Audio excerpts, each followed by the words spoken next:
Yeah.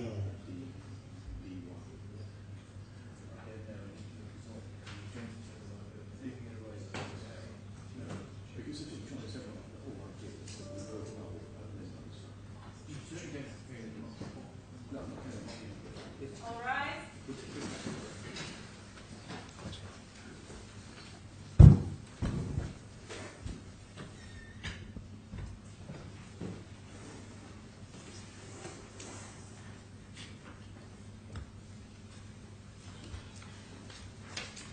Good morning, all. We're here this morning for the appeal hearing in the matter CA 8, 2015, before Deputy Chief Justice Sir David Steele, Justice Sir Richard Field, and His Excellency Justice Hamad and Muhairi. The first appellant is not represented. The second appellant is represented by Clifford Chance, LLP. Lead counsel is Haj Malik QC, assisted by Yash Biru. The respondents are represented by Hamdan Shamsi. Lead counsel is Richard Hill QC, assisted by Sharif Shifti. Good morning. Good morning, Mr. Malik. I don't know whether we made a good turn the temperature up a bit. Freezing, yeah. So, although it will definitely keep me awake. Any admin to discuss before we get underway? No, my lord. No. Okay. My lord, this case needs no introduction, as your lordships and His Excellency heard the liability appeal in September of last year. After that hearing, the learned Deputy Chief Justice issued his judgment on quantum, and following that, this court handed down its judgment on the liability appeal in March 2016, whereby you dismissed the appeals on liability. Before the Deputy Chief Justice, both the first defendant and the second defendant were represented by the same firm. The first defendant took the lead on the main points of principle, while Mr. Black, for the second defendant, concentrated on the detailed calculation of the damages. For this appeal, the split was going to be that D1 would focus on the double damages point, on which the court was apparently going to be taken to a lot of authorities from a number of different jurisdictions, and the rest was to be covered by the second defendant. I've seen the letter from the liquidator of the first defendant. I think it's the 14th of November. The liquidator is not going to be pursuing the appeal, so the most interesting point on the appeal, I'm afraid to say, is gone, which is the double damages point. In my submissions today, I will concentrate on those grounds of appeal which I consider have the best prospects of success and would have an impact on quantum, which should be ordered to be paid. Fortunately, my clients have given me authority to take this approach. Now, some of the grounds in our skeleton argument I'm not pursuing. Your lordships are obviously aware of ground 1. I add to that ground 4-3, ground 4-4, ground 6 and 7, which really flow from bounding ground 1, ground 10-1 and ground 10-2. And this should shorten the length of this hearing and enable the court to focus on what are, in my respectful submission, are the key issues in this case. If I can go straight into ground 3, that is dealt with at paragraph 13 of my skeleton argument. And that... So just hang on, because we're now faced with a great wad of new bundles. I have been working on a different bundle, so I need to find out where things are. It's bundle B1. I've got that. Tab 31. Thank you. And for your lordship's note, my learned friend's main skeleton argument is in tab 36. Thank you. The same bundle. And we start straight away at paragraph 13. Yeah. And it may be easier for your lordships to look at the whole of Article 65 in its true context by looking at the actual law, yes, which is in the authorities bundle A, and it's tab 1, page 50. It starts at page 55 and then goes on to page 56.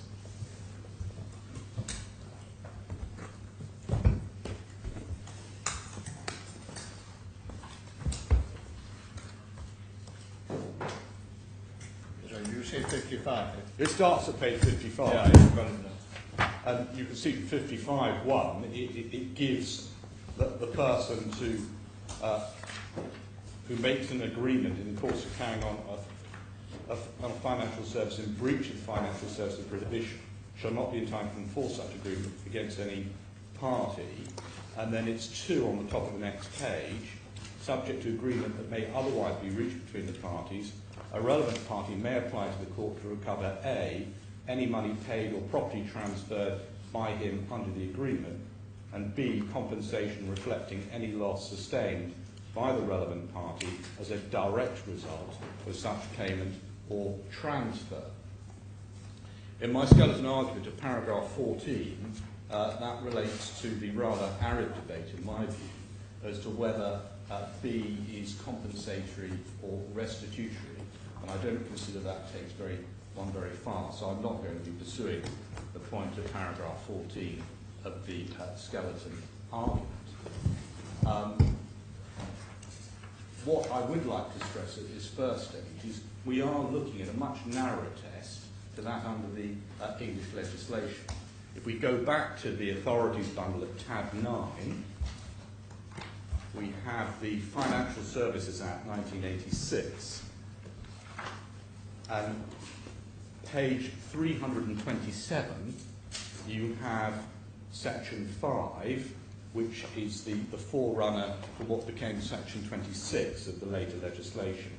And that, at the bottom of 5, it says that shall be unenforceable against the other party, and that party shall be entitled to recover. I do apologize. Divider 9, page 327 we're on. Yeah, I have it, yeah. Yeah. And you're reading where? From the very bottom yeah. Of that page, it's section 5, shall be enforceable against the other party, yeah. and that party shall be entitled to recover any money or other property paid or transferred by him under the agreement, together with compensation for any loss sustained by him as a result of having parted with it. And that was replaced, my lords, by section 26 of the Financial Services and Markets Act 2000, which is in the next tab. And you'll see at page 330 the wording there. And the key wording is section 26 2b. Compensation for any loss sustained by him as a result of having parted with it. And your lordships will immediately recognise that it doesn't have the word direct before the word result, which is found in the relevant provision of Article 65(2)(b). If I can then take your lordship to, we can put that bundle away for now. If I can then take your lordship to read White the Insurance Consultants, which is in Authorities Bundle B4, tab 40.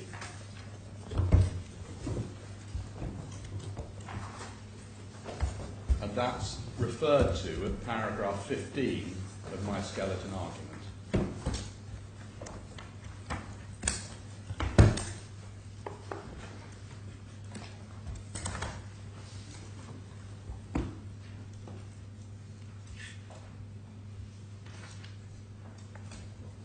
I don't know if it will help your lordships if you read the head note to yourselves, just to familiarise yourselves with the background.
Yes. Yeah, and then if I take your lordships to paragraph 20 on page 1645, which sets out the heading claims under FSMA general points.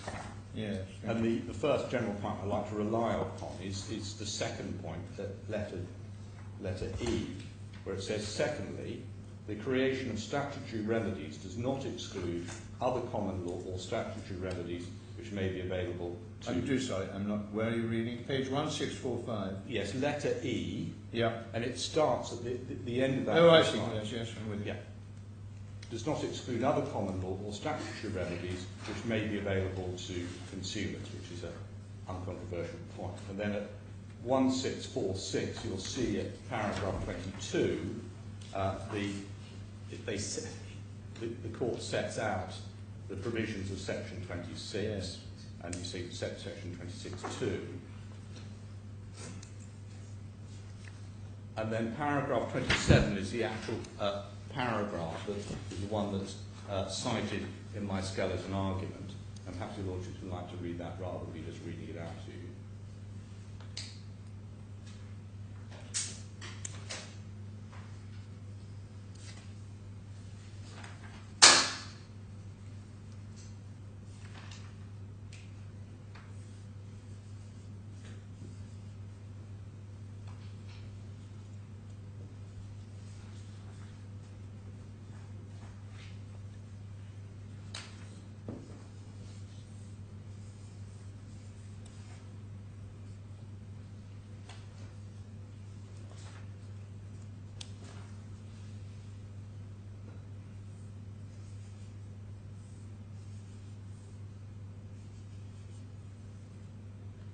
Yes.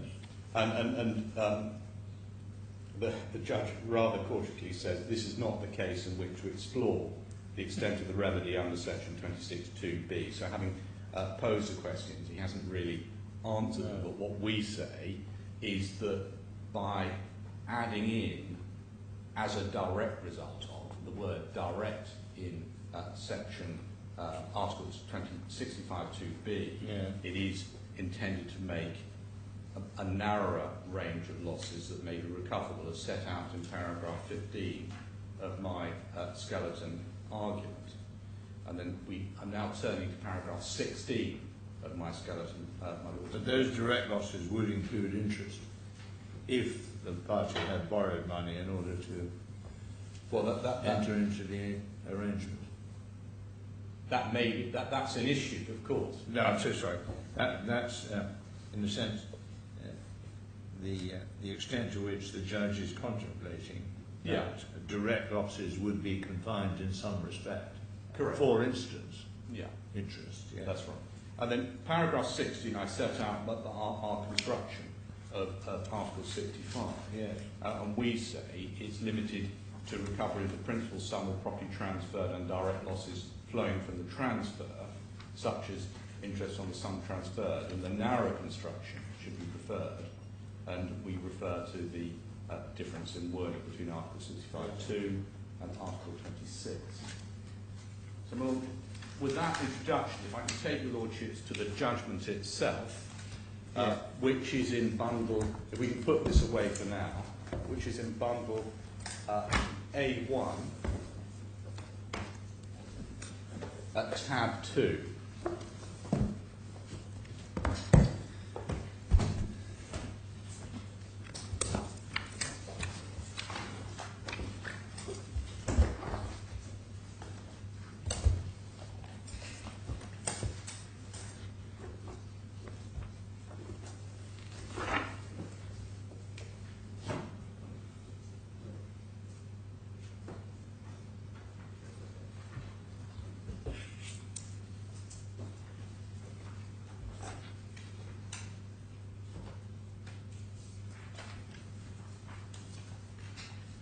And if you, the relevant paragraphs are 69 to 71.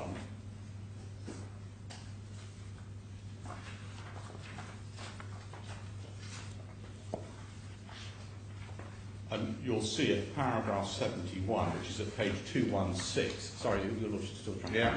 So it really starts from 69 to 71, of the judgment. Thank you.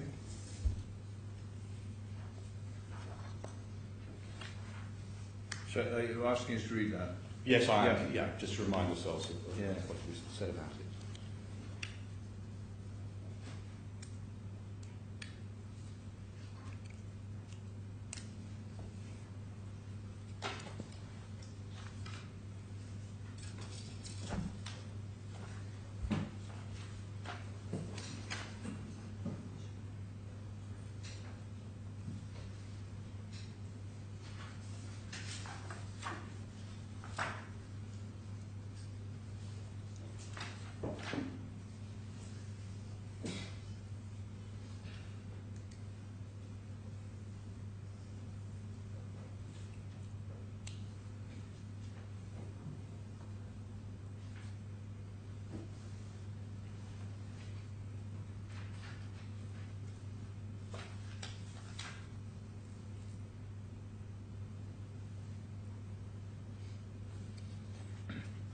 Right. My lord, what we say is that the judge went wrong in paragraph 71 in saying that the cost of the borrowing was a direct result of the payment or transfer. And we say, yes, you can get your losses on the investment, as in head A, but you shouldn't get the cost of borrowing money. Because whether or not an investor borrows or does not borrow in order to subscribe for an investment does not mean he should get the cost of borrowing in addition to the amount of his investment back. And we say that such losses are not direct. And if the investor wants to claim such indirect losses, he can prove that. He can pursue that as a right of damages, as he has done against D1 under Article 94. And we say that Article 65 is not intended to be a general right to damages, and it doesn't exclude, as I pointed out earlier, other remedies for other causes of action, of which none have succeeded against D2, but they have succeeded against D1. And at this point, I'd like to take your lordships to Article 94 of the law,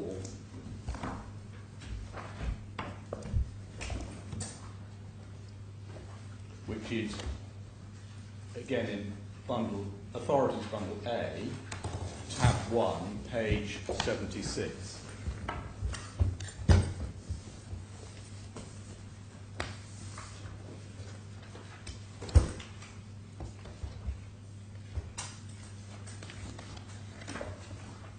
Yes.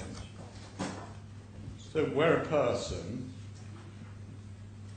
at 75 we can start off with, my lord, where a person intentionally, recklessly or negligently commits a breach of duty, requirement, prohibition, etc., or commits a fraud or other dishonest conduct, the person is liable to compensate any other person for any loss or damage caused to that other person as a result of such conduct, and otherwise is liable to restore such other person to the position they were in prior to such conduct. And we said it's a much wider remedy and damages remedy to that in Article 65(2), which is intended to be a narrow statutory right based on a breach of a prohibition, which may or may not be blameworthy and could be purely technical.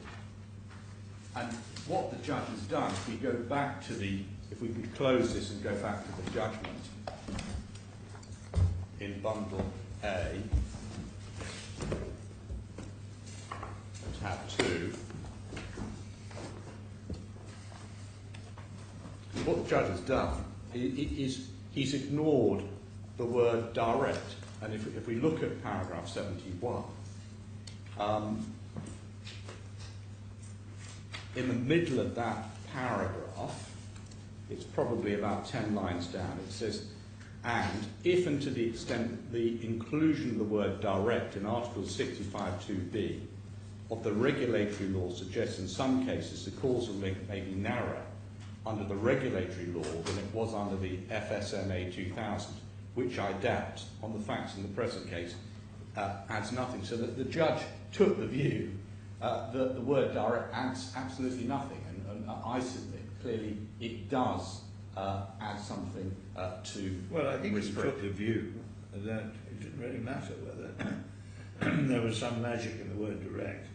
I think he's taking the view that it's manifest if his factual assumption is correct, that if the monies have been borrowed by the three claimants for the specific purpose of making the purchases, the answer to the question of whether the claimants can recover compensation in respect of the costs of borrowing must be yes, it is direct.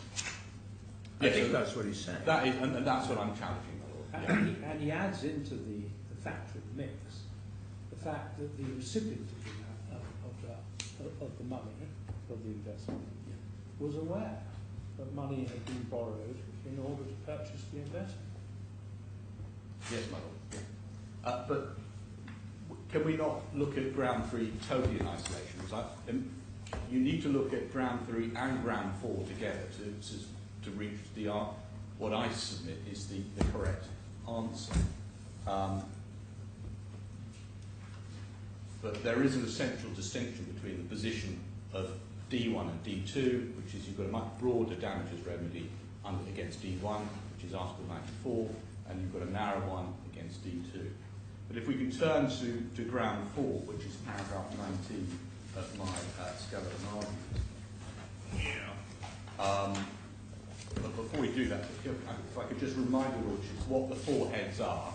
I'm sure you're aware of what they are. Head A is the losses under the investment sought, and of course we accept they can recover that. Head B is interest and fees charged under the loans with Sarasin, which is an issue. Head C is interest under loans with AKB to fund the investments, and we say that's not direct. And Head D is interest under the loan with CBK taken out in 2010 by the second claimant to repay the ABK loans, and we say that's even less direct. But moving on to ground 4, which is paragraph 19 to 20 of my skeleton argument. If we look at paragraph 59 of the judgment,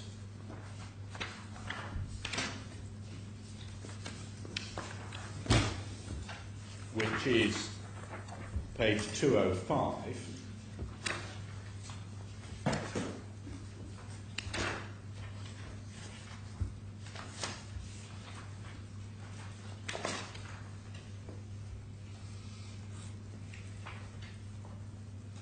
if your Lordships could read paragraph 59.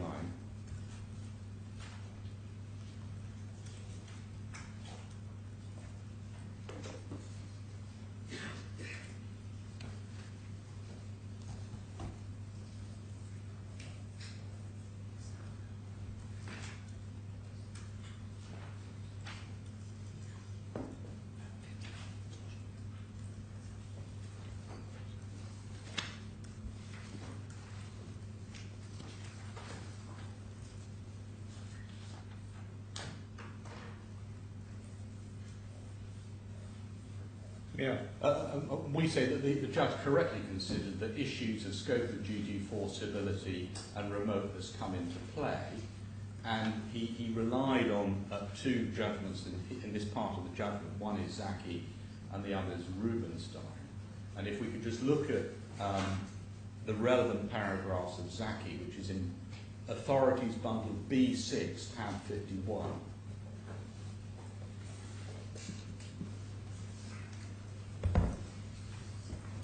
Is that Rubinstein? So I need my junior to be Zaki.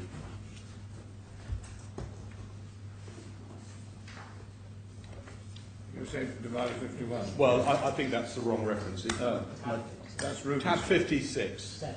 57. Thanks very much. Exactly, yeah.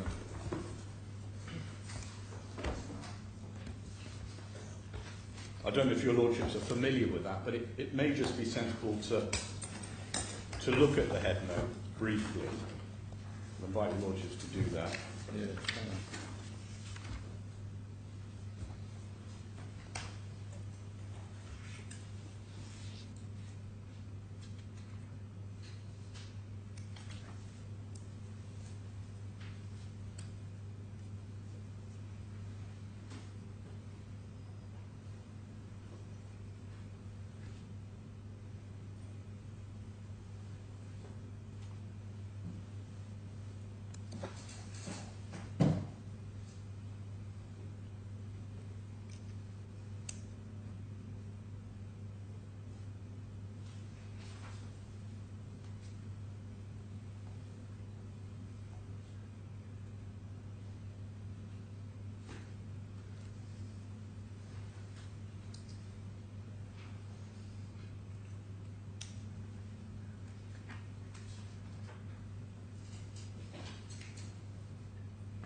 And then it's paragraph 107 and 108 where the key passage is, which 107 is set out in full in the judgment of the lone Deputy Chief Justice. But he says, in any event, it seems to me, it's on page 2377, paragraph 107.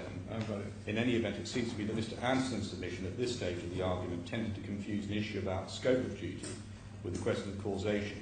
It may be open to argue that because the scope of the statutory duty is to be derived from the statutory purpose, and because there is an indication that the statutory purpose is to prevent lending in breach of COB 7.9.3 sub-rules, therefore a firm in breach of COB 7.9.3 should be responsible for all the consequences of lending in such circumstances.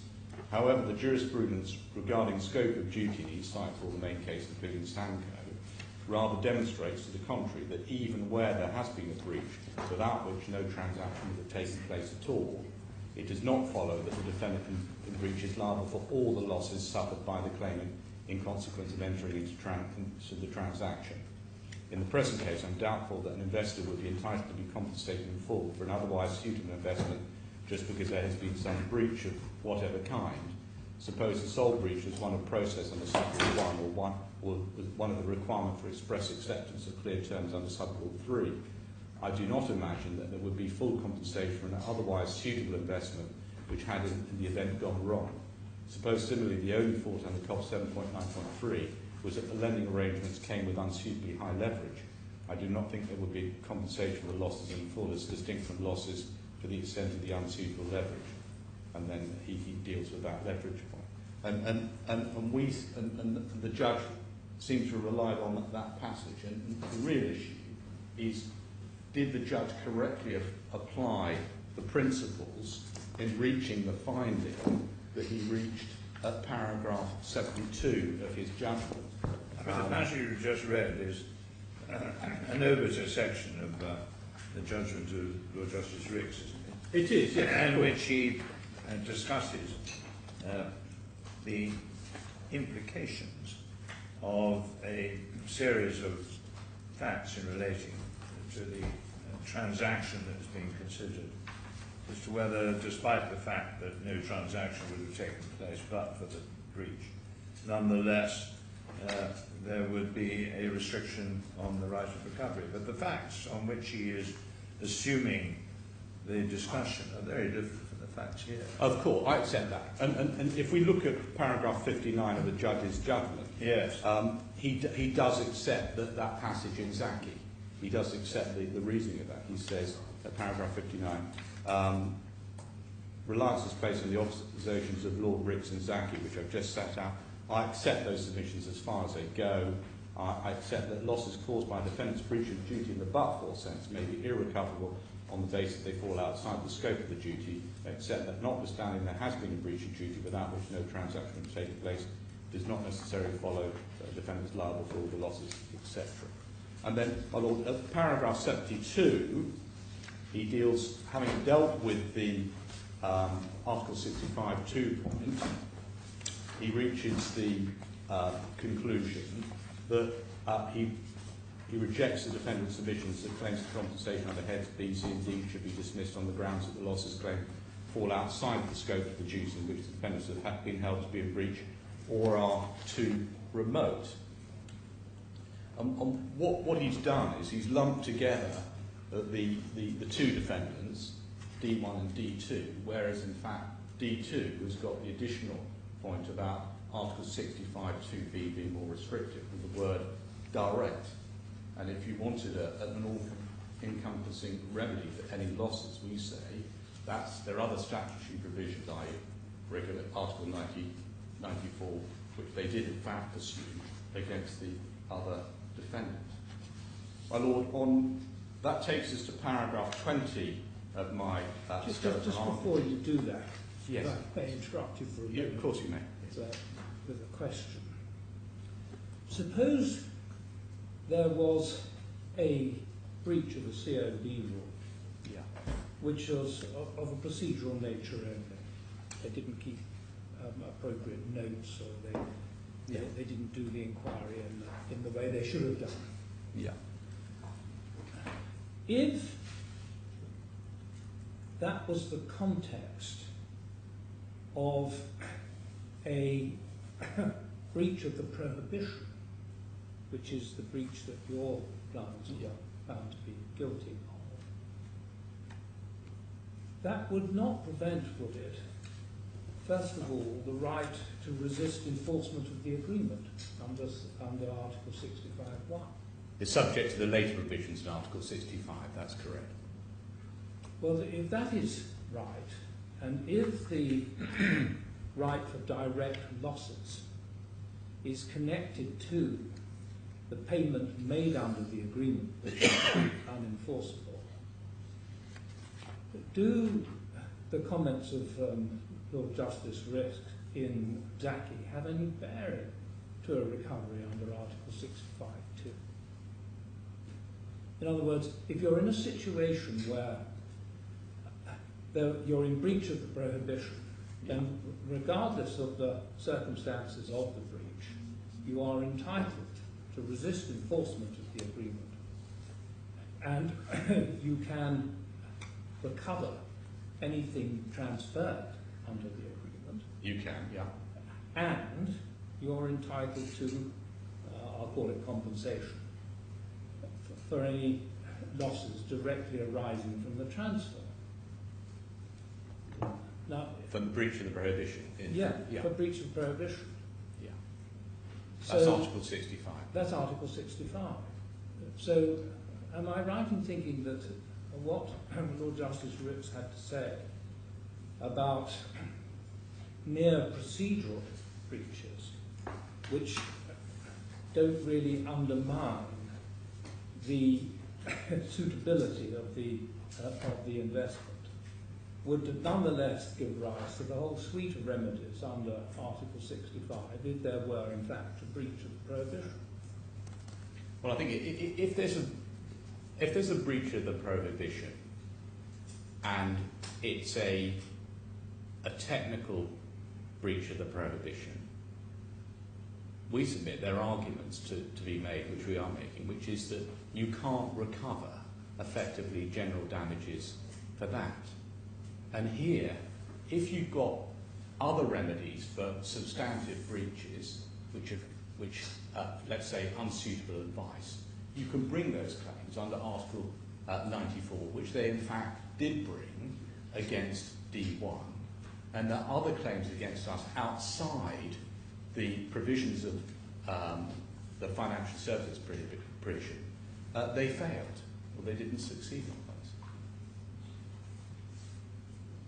So we may be going around the circles, but we say there's a real distinction between the situation of D1, who did give unsuitable advice. They made representations and statements which were found to be improper and are liable under Article 94, and my clients who are outside the jurisdiction of Switzerland, and the only thing that we've been found liable for was breaching that prohibition. But in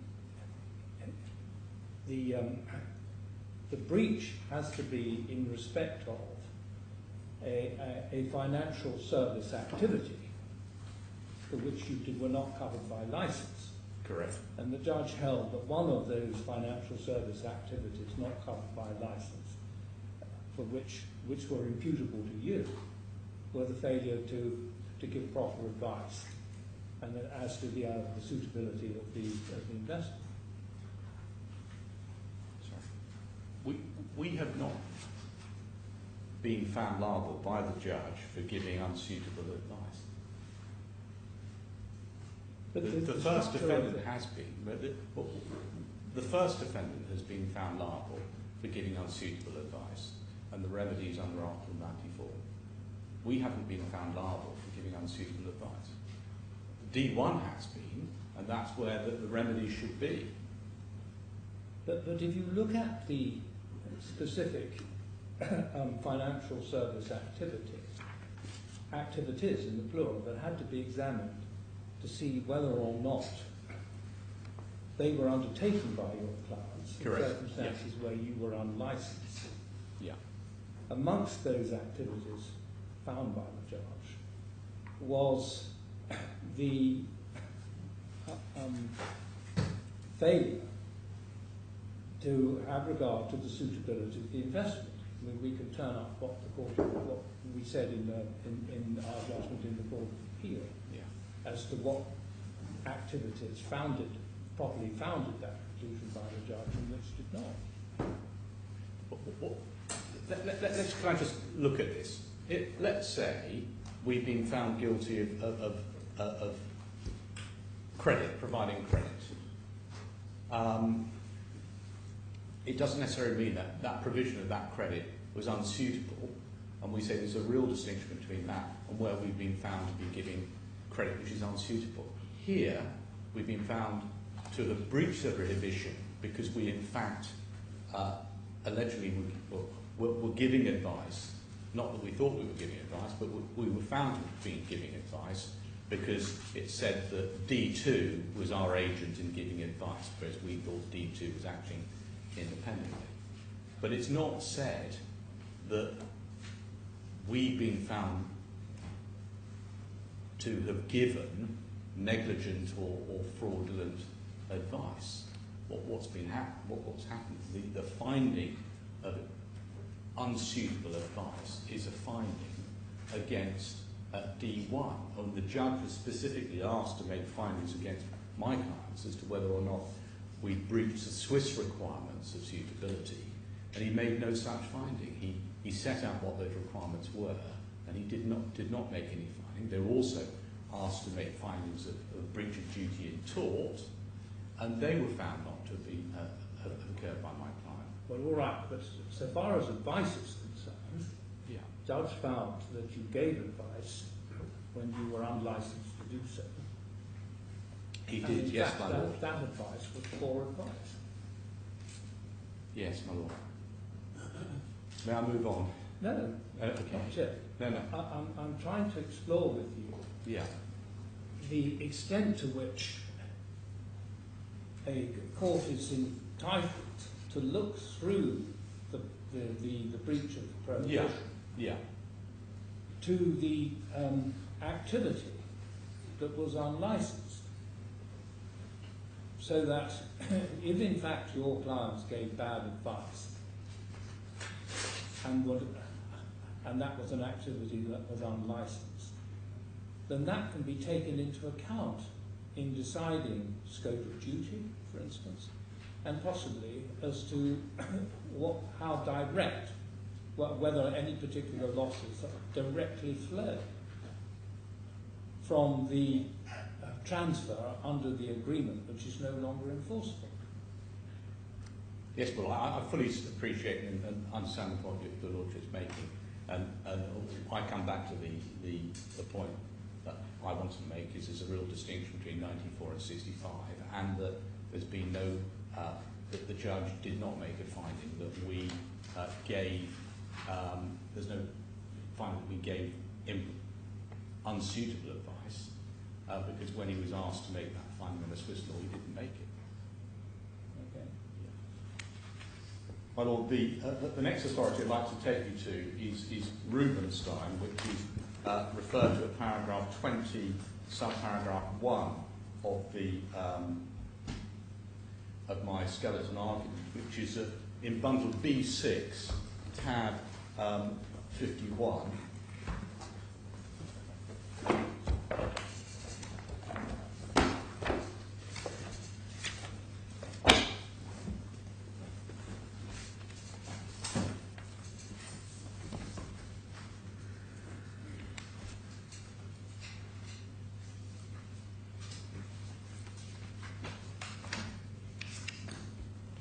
Well, if your Lordships and your Excellency would kindly look at the head note, and I'll take your Lordships to the relevant, Excellency, to the relevant passage.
thank you. Yeah, and then the relevant passages start off at paragraph 45.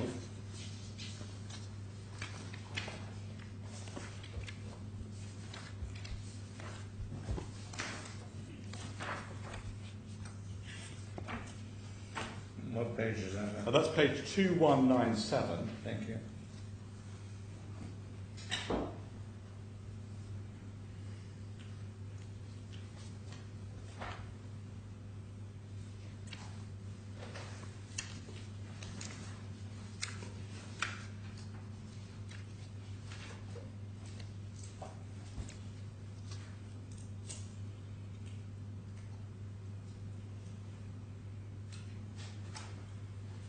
So what you're asking is to read? Just read paragraph 45 and then move on to Okay.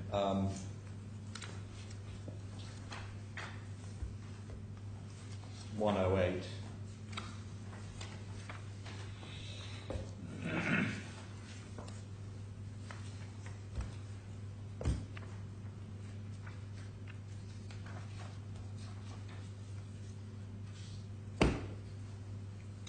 Yeah. And then 108, it's at page 2219.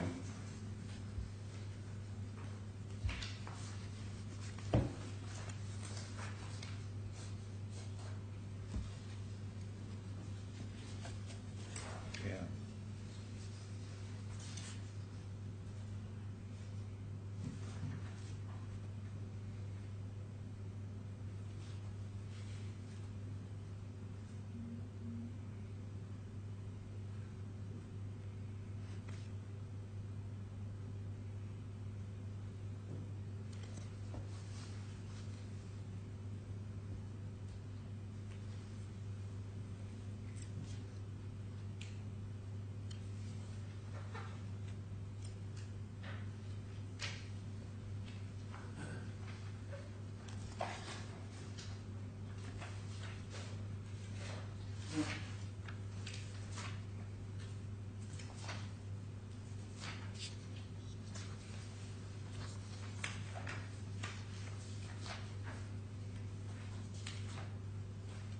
Yeah.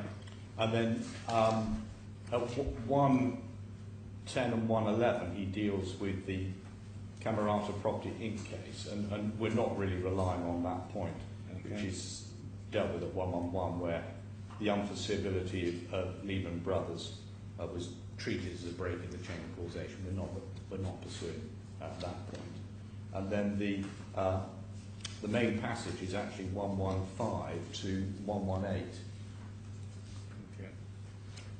And that starts at page 2221.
Uh, 117 is not. No. Right. Yeah. 118. 118, yes.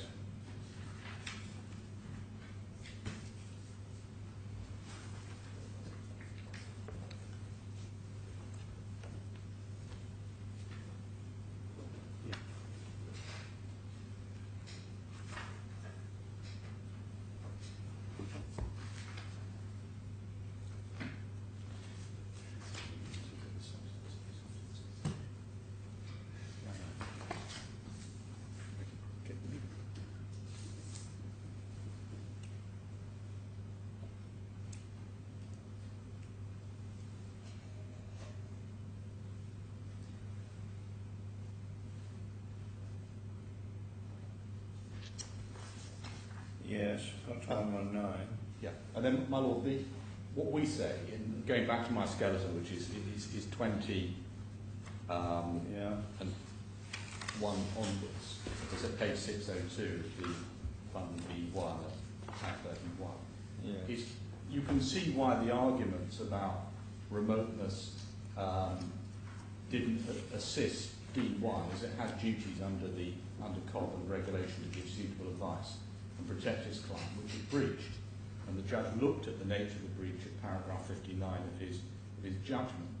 And we say the context of the claim against my client is different because we've been found in breach of a prohibition and we haven't been found to have breached our advisory duties. And those duties were owed by D1 and they have a remedy against D1. But moving on to the next point, your lordships no doubt have read what we said in paragraph 21 to 4 on page 602. But what we say, and this is coming to the crunch bit, whilst it is foreseeable that the value of the notes may fall, and hence we are liable for that, what we say, what wasn't foreseeable at the time, that the claimants would be unable to repay the borrowing when the notes were liquidated, and indeed not able to repay that borrowing for 6 years. The claimants were represented to come from a very wealthy, if not one of the wealthiest families in Kuwait, with massive assets. We know that the second claimant had a very valuable shareholding in National Bank of Kuwait, which we don't actually know what the size of it, and we'll come to that later. We know that the first claimant was represented in writing to be worth, on a net basis, $163 million. Can I just understand the context in which you're making this submission? Yeah. On foreseeability. Yeah, are you saying that, and I'm not sure it's open to you now, but are you saying that the failure to mitigate included, at least, the failure to meet the margin calls? No. I think that the margin... That's gone. That has gone, and I accept it's gone, because as your lordships set out in your judgment, it couldn't be expected to meet a margin call within 24 hours, and that's what was the focal point. Well, particularly for the two ladies concerned, perhaps. But then what you're saying is that what is unforeseeable is the subsequent failure to repay the loan from ABK, correct? Yeah. And CBK. And CBK. Well, the underlying ABK was repaid by CBK. Yeah. And what are you saying as a matter of fact, that those loans should have been repaid when and from what? Okay. And I'll come. Thank you. That's a very important point, because we say that the judge. We say that over time they could certainly repay the borrowings. The judge's finding is that they couldn't repay the borrowings, not the ABK nor the CBK, and so his finding was that, effectively even now they were not in a position to repay. And we say what the judge failed to do was to look at what was represented to be their assets at the relevant time, and the fact that the ABK loans and the CBK loans had massive security behind them, and that when you get to the CBK loans, they are secured on a 135 LTV basis by shares in the National Bank of Kuwait, which is quoted on the stock exchange and is easily realisable. But we'll come to that in a second. And what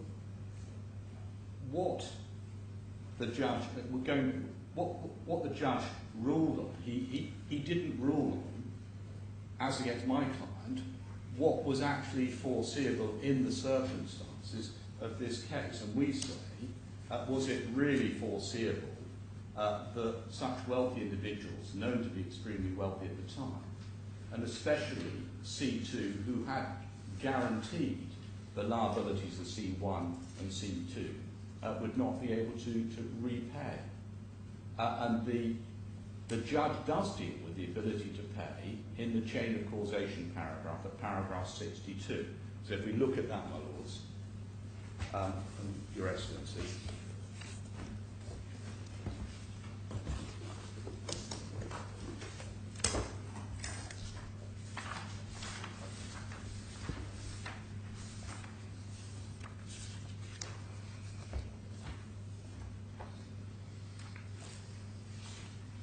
this is at page 210 of tab 2 in bundle A. Nor am I satisfied that the chain of causation linking those losses to the conduct within Article 94, on which, in the light of the findings against Sarasin Alpen, the claimants are entitled to rely on, has been broken by an independent, unreasonable decision of the claimants. In my judgment of the 21st of August 2014, in paragraph 314, which your lordships did uphold in the liability appeal, I found that there was no evidence to support the proposition that the claimants were in a position to meet the margin calls when made within the time set by Bank Sarasin, and in your judgment you stressed the 24 hours part. And so I held that the causal link between the breaches of the regulatory obligations and losses suffered by the claimants on failing to meet the margin calls were not broken by the claimant's own conduct, notwithstanding the further cross-examination of Mr. Khorfi at the hearing of the quantum determination.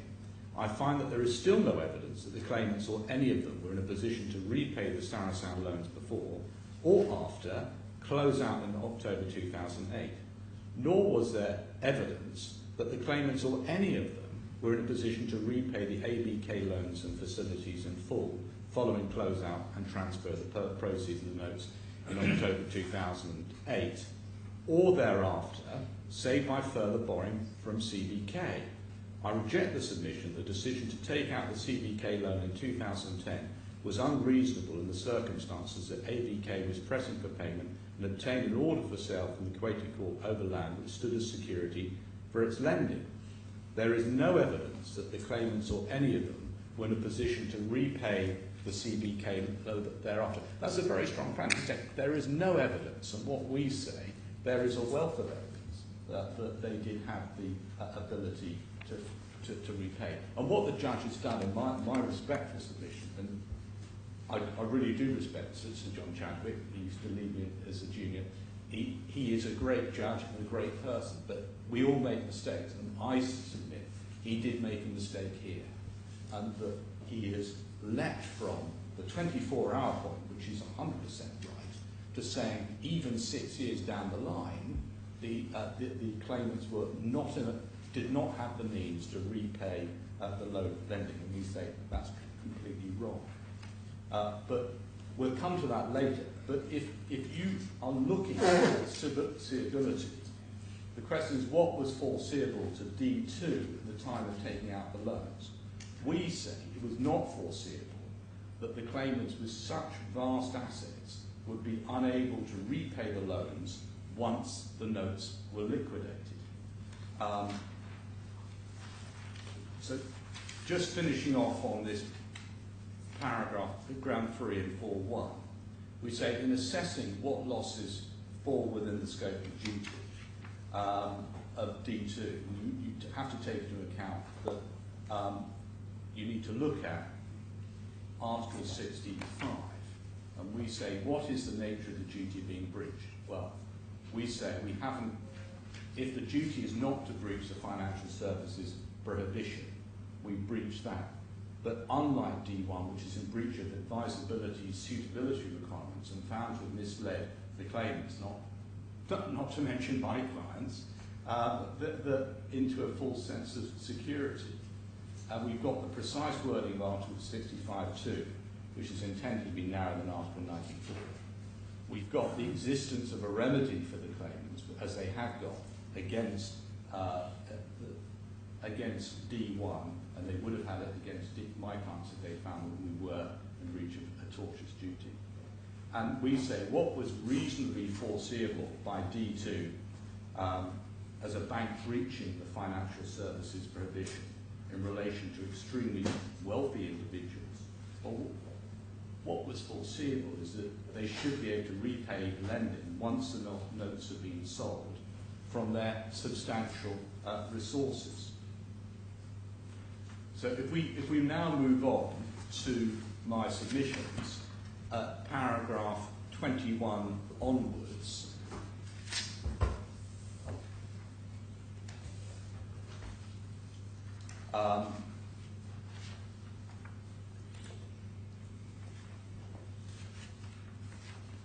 as I said, the judge has moved from the 24-hour margin point to the never being in a position to repay thereafter.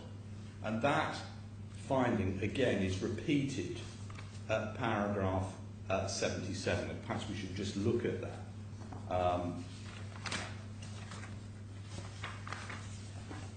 So where it deals with causation, litigation, all that. He concludes at paragraph 77.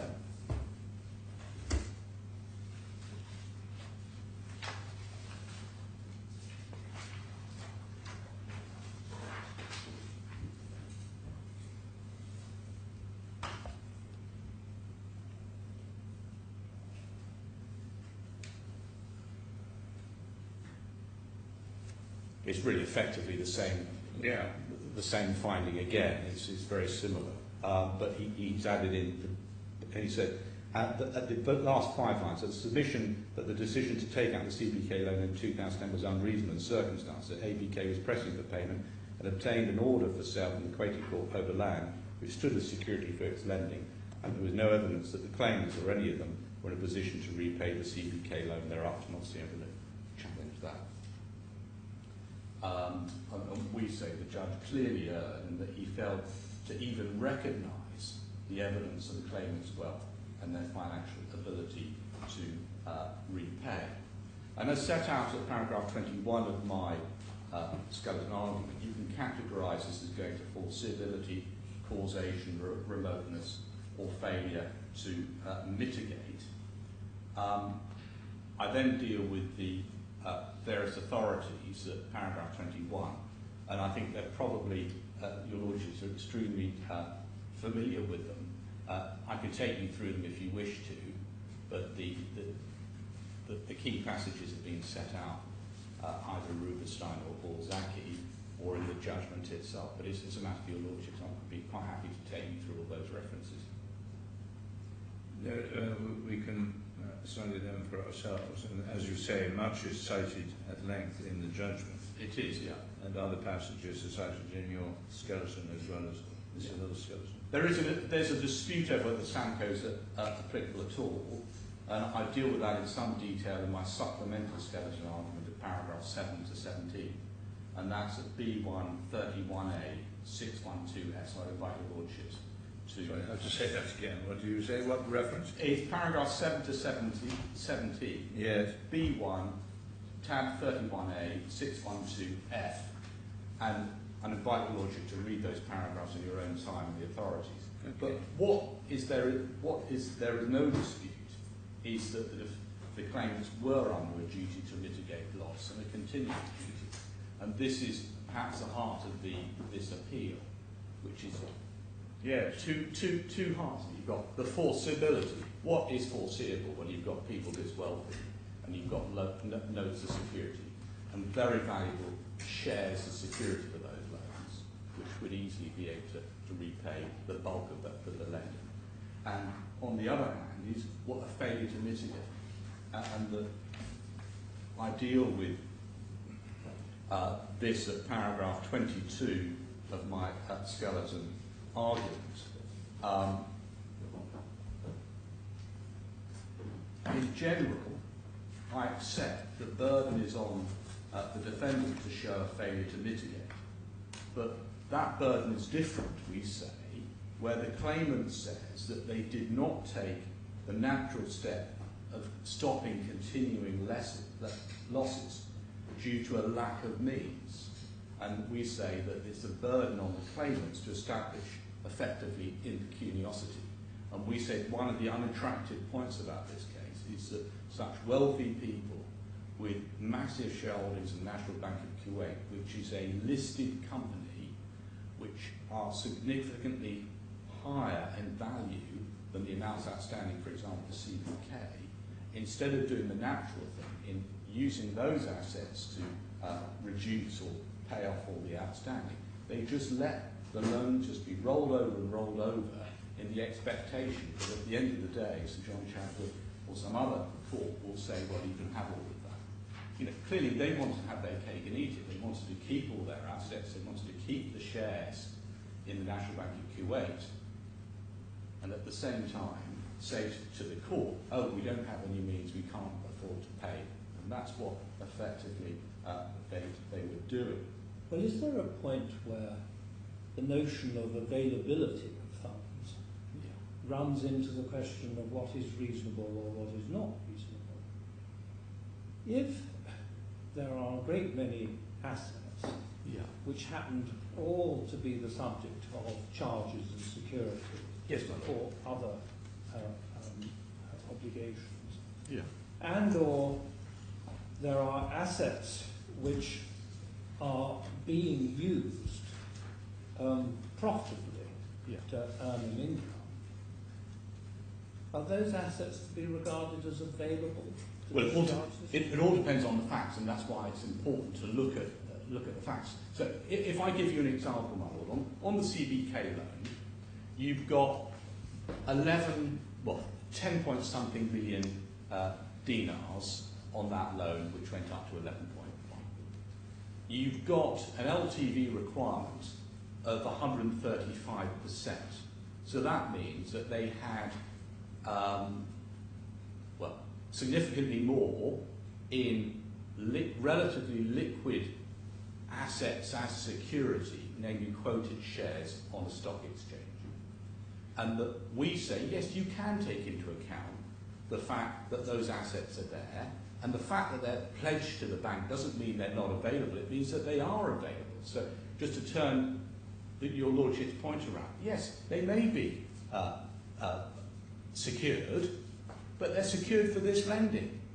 And so the easiest thing that the claimants could have done, for example, when the ABK loan was terminated in September 2010, and a big block of NBK shares were then released, which had been held as security for the ABK loans, instead of taking out another loan with CBK and putting up those same shares as security for that loan, we say they should have just paid off ABK. And so we are saying that those shares are available and should have been available and used to repay the lending. And of course, the banks are in the business of making sure whatever security they have is realisable. And what they had was highly realisable shares in NBK. But that may have come at a cost that they would have wanted to have added to their claim against you if they had used those assets to discharge the indebtedness. Well, no, that doesn't necessarily follow. But if they had used, and this may be, if they had used, for example, in 2010, the NBK shares to pay off that debt, they would get more money for those NBK shares than they would have done in 2013. And we can see that from the documents. They wouldn't have had a loss. They would have got rid of that whole liability, and the continuing losses would have stopped. We say this is a deliberate choice. We don't even know how many NBK shares they have, because although Mr. Khorfi said in evidence that the mother had 12 million, we then find by 2013 she's put up 14.5 million. So we just don't know how wealthy these people are. We know that they're extremely wealthy, and we're saying they made a deliberate choice not to use realisable assets to pay off these loans. And when does it stop? Are we talking about 10 years, 20 years? We're already, I don't know, 8 years, 9 years down the line. But on this point, on the impecuniosity point, I think it's probably sensible just to look at the passage in Chitty that my learned friend relies on, and then we'll move on to the points I've been making in my skeleton argument. So if we can... Okay, so it's in authorities D1, but it's an addition. It's an authority that my learned friend relies on, but it wasn't in the bundle I noticed last night. So we're going to have to add that to the bundle. Mr. Brewer, tell you where it needs to go. My Lords, it needs to go in bundle authorities D1, it will be a new tab 76. Okay.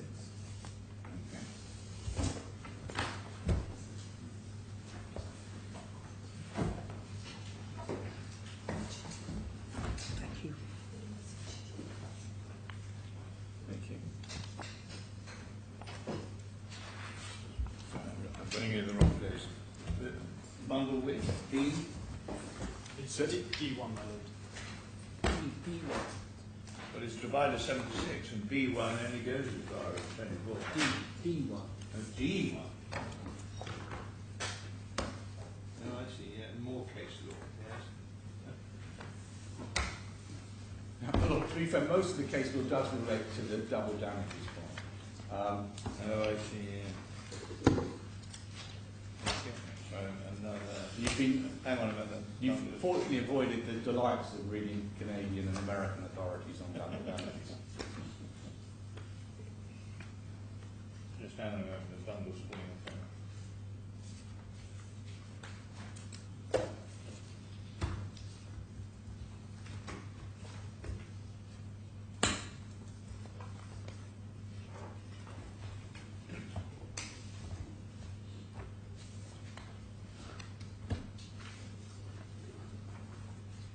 Right, thank you. My Lord, if we could just look at page 2685,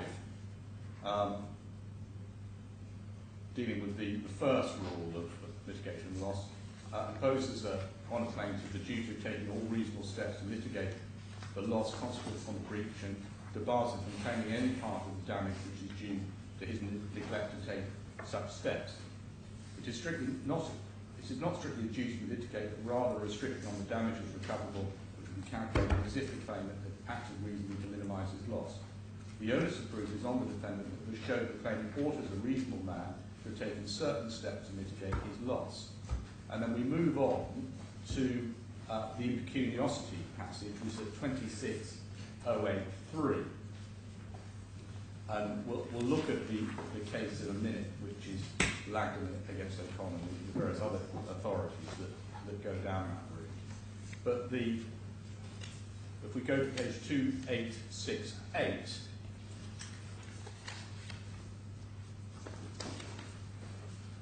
there's a reference to the Monarch case and a passage of Lord Wright.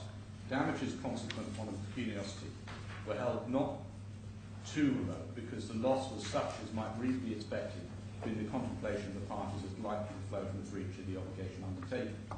This means that the claimant's impecuniosity will be relevant if it falls within the defendant's reasonable contemplation as at the time of contracting, as not unlikely to affect the claimant's ability to mitigate after a breach of a particular undertaking, because the claimant would be likely to incur greater than usual expense or higher than normal interest charges in a reasonable attempt to mitigate. The test will not be easy for the claimant to satisfy if he cannot prove that the defendant actually knew of his impecuniosity.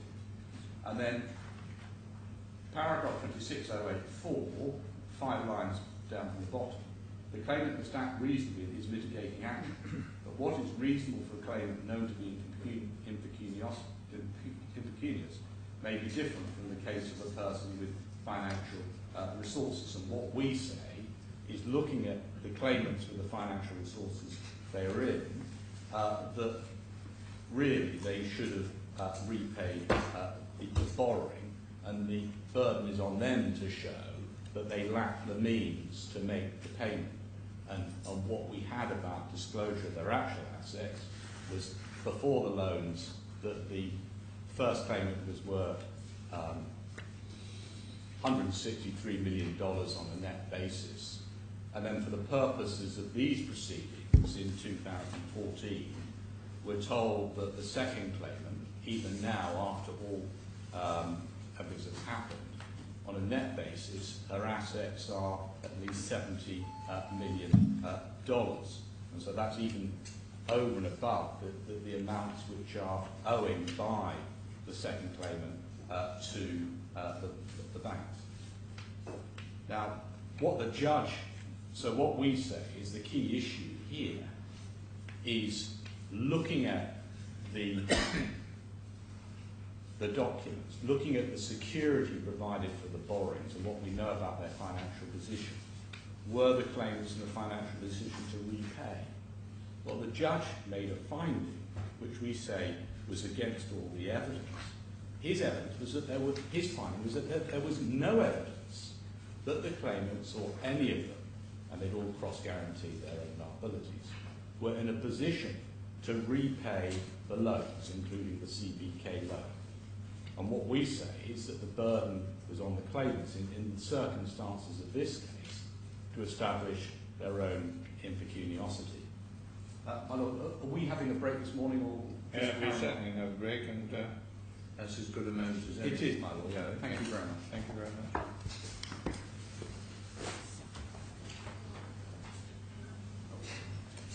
All rise.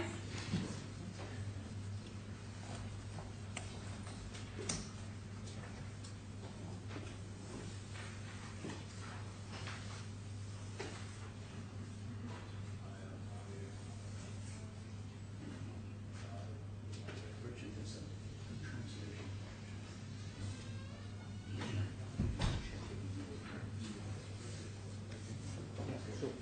Can you just change your